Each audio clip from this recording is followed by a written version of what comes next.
नमस्कार दोस्तों, ये video editorial compilation for mains का पार्ट है। आप प्लेलिस्ट में जाके एडिटोरियल की वीडियोस पेपर वाइज और टॉपिक वाइज देख सकते हो। और अगर आप दिसंबर 2019 के बाद की वीडियोस को देखना चाहते हो तो वीडियो के नीचे मौजूद ज्वाइन बटन की सहायता से आप मेंबरशिप को ज्वाइन कर सकते हो। चलिए डिस्कशन स्टार्ट करते हैं। आप जीएस पेपर 2 के इस टॉपिक से आर्टिकल को रिलेट कर सकते हो। देखो, 3 महीने पहले ही 2017 के लिए नेशनल क्राइम रिकॉर्ड ब्यूरो ने अपनी एनुअल रिपोर्ट जारी की थी, जो काफ़ी लेट हो गई थी। और कुछ एक्सपर्ट्स ने सवाल भी उठाए थे कि 2017 के साल के लिए नेशनल क्राइम रिकॉर्ड ब्यूरो ने अपनी रिपोर्ट अभी तक रिलीज़ नहीं की है। तो 3 महीने बाद अब नेशनल क्राइम रिकॉर्ड ब्यूरो ने 2018 के लिए भी अपनी रिपोर्ट जारी कर दी है।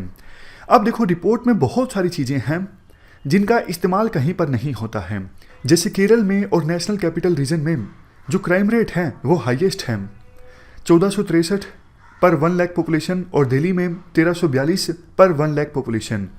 ऐसा देखो इसलिए क्योंकि केरल और नेशनल कैपिटल रीजन में जागरूकता ज़्यादा है, क्राइम को रिपोर्ट करना आसान है, क्राइम को ट्रैक करना आसान है। इस वजह से क्राइम रेट यहाँ पर ज़्यादा है। अब इस प्रकार की और बहुत सारी बातें हैं, जैसे कोग्निजेबल क्राइम कहाँ पर ज़्यादा है, कहाँ पर कम है। कोग्निजेबल क्राइम पहले बढ़े हैं या फिर कम हुए हैं। कोग्निजेबल क्राइम का मतलब देखो ये होता है ऐसा क्राइम जिसमें पुलिस बिना वारंट की सहायता से सस्पेक्ट या फिर एक्यूज्ड को गिरफ्तार कर सकती है।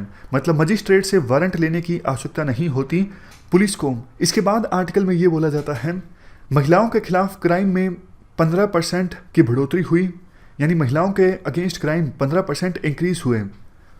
ऐसा इसलिए क्योंकि अब लोगों में जागरूकता बढ़ी है, तो महिलाओं के अगेंस्ट जो क्राइम होते हैं उनकी रिपोर्टिंग ज़्यादा होती है। जबकि दिल्ली में महिलाओं के अगेंस्ट क्राइम में 20% की गिरावट देखने को मिली। ऐसा देखो इसलिए हुआ 2012 के निर्भया केस के बाद जागरूकता एकदम से बढ़ी थी और महिलाओं के अगेंस्ट क्राइम की रिपोर्टिंग बहुत ज़्यादा हुई थी। तो अब स्टेबलाइज हो रही है महिलाओं के खिलाफ क्राइम की रिपोर्टिंग। रिपोर्टिंग मतलब जब किसी महिला के साथ अपराध होता है तो वो पुलिस के पास जाती है अपना अपराध रिपोर्ट करने। तो ये मतलब है रिपोर्टिंग का। जब हम बात करते हैं अपराधों की जो रिपोर्टिंग है वो कम हुई है या फिर ज़्यादा हुई है।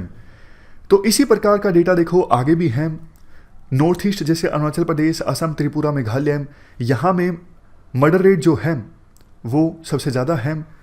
और इसके बाद हरियाणा, झारखंड, यहाँ पर भी मर्डर रेट दी हुई है। झारखंड में मर्डर रेट है 4.6 पर 1 लाख पॉपुलेशन, हरियाणा में 3.9 पर 1 लाख पॉपुलेशन। पटना में मर्डर रेट काफ़ी ज़्यादा है, 4.4 पर 1 लाख पॉपुलेशन। लास्ट में ये भी बोला जाता है राइटिंग के केसेस में गिरावट आई है, लेकिन इंडस्ट्रियल राइटिंग के जो केसेस हैं उसमें इजाफा देखने को मिला है।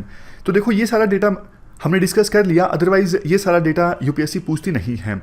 आपको ना थोड़े कंसेप्चुअल पॉइंट्स याद रखने हैं अगर यूपीएससी के द्वारा क्वेश्चन पूछ लिया जाता है। अगर यूपीएससी मान लीजिए इस प्रकार का कोई कंसेप्चुअल क्वेश्चन पूछ लेती है कि दिल्ली में सरकार काफ़ी सारा पैसा एलोकेट करती है पुलिस के लिए, फिर भी जो क्राइम है वो ज़्यादा होते हैं, ऐसा क्यों? मान लीजिए इस प्रकार का कोई कंसेप्चुअल क्वेश्चन पूछ लिया जाता है तो आपको इस प्रकार के पॉइंट्स पता होने चाहिए कि दिल्ली में जो क्राइम की रिपोर्टिंग है वो ज़्यादा होती है। मैकेनिज्म आसान है, ऑनलाइन आप बहुत सारी एफआईआर को दर्ज करवा सकते हो, जबकि काफ़ी सारे राज्यों में अभी ये व्यवस्था उपलब्ध नहीं है। यूपीएससी यूँ पूछ सकती है कि नॉर्थ ईस्ट के राज्यों में मर्डर रेट ज़्यादा क्यों है, तो आप ये बता सकते हो इनस्टेबिलिटी एक फैक्टर है कि वहाँ पर मर्डर रेट ज़्यादा है। इसके अलावा आप यूँ भी कह सकते हो जो टेरेन है नॉर्थ ईस्ट के स्टेट्स का वो काफ़ी ज़्यादा डिफ़िकल्ट है, पॉपुलेशन एक जगह पर कॉन्सेंट्रेटेड नहीं है, पॉपुलेशन काफ़ी ज़्यादा स्कैटर्ड है। तो दूसरे पॉइंट्स इस प्रकार से हैं। इस पर भी डिपेंड करता है कि किसी स्टेट में क्राइम्स की रिपोर्टिंग ज़्यादा होगी या फिर नहीं होगी, मैकेनिज्म कितना ज़्यादा आसान है। देखो, जिस राज्य में मैकेनिज्म आसान होगा क्राइम के अगेंस्ट एप्लीकेशन देने का, एफआईआर लॉन्च करवाने का, जाहिर तौर पर उस स्टेट में क्राइम की जो रिपोर्टिंग है वो ज़्यादा होगी। Next point, nature of state. अब देखो साउथ इंडिया के स्टेट्स हैं या फिर गुजरात है, महाराष्ट्र हैं, यहाँ पर इकोनॉमिक क्राइम्स भी ज़्यादा होंगे, जबकि बिहार, उत्तर प्रदेश, राजस्थान, इन राज्यों में जो क्राइम्स का नेचर है वो थोड़ा अलग होगा, इकोनॉमिक क्राइम्स जो हैं वो थोड़े अलग होंगे। और देखो जो ज़्यादा अर्बनाइज स्टेट्स हैं ज़्यादा अर्बनाइज स्टेट्स जहाँ पे इंटरनेट की एक्सेस ज़्यादा है वहाँ पे साइबर क्राइम्स ज़्यादा होंगे।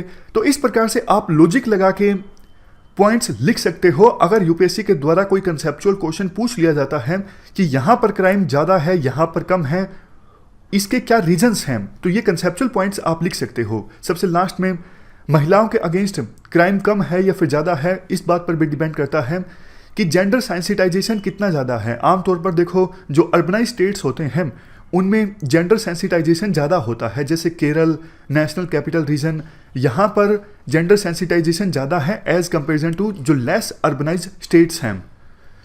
तो ये हमने नेशनल क्राइम रिकॉर्ड ब्यूरो की 2018 की रिपोर्ट के बारे में आर्टिकल डिस्कस किया।